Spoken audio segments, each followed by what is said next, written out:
Hello and welcome back to Analysis Review. The Eurozone crisis is back with a vengeance. An inconclusive election in Greece saw big gains for populists and extremists, but gave no one party a working majority. It did, however, send one clear message. Voters are fed up with austerity, but international lenders say there is no alternative. So with both sides at loggerheads, the question that many feared all along is now on the agenda. What if Greece exits the euro?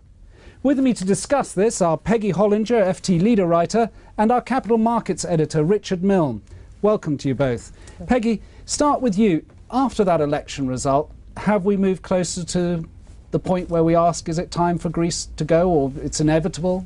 Well, I think there has to be a risk, doesn't there, after the election this weekend? I mean, one of the real key questions here is just how badly do the Greeks want to stay in the euro? It's up to them to decide. 70% say that they want to stay in the euro, and yet they vote in a diverse collection of political parties, many anti-austerity. They haven't made up their minds yet.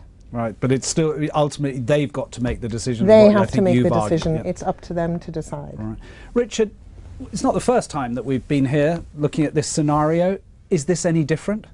Well, yeah, I think both from the policymaker side and the market side, every time something happens with Greece, people hope it's the last time we're going to have to deal with Greece, and it just comes back again and again.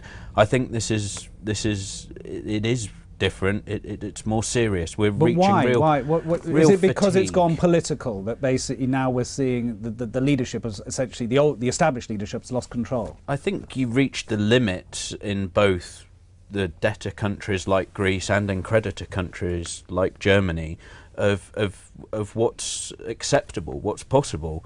And you also see, you know, if Greece were to leave the euro, I mean, it's not going to do it in a nice, smooth way. This is going to be messy.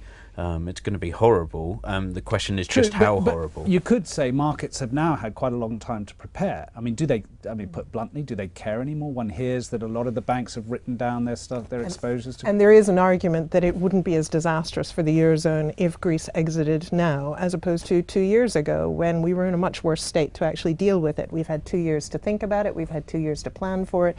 Clearly, there must be a plan B for an exit of Greece. We all want Greece to stay in. But if it has to go, it has to go. And I think that actually we're much more resilient. Well, and I think you saw that when Greece did default just a couple of months ago. You did see that resilience. But there is still that Lehman question, in the sense we sort of prepared ourselves for that default. But I don't think controlled default.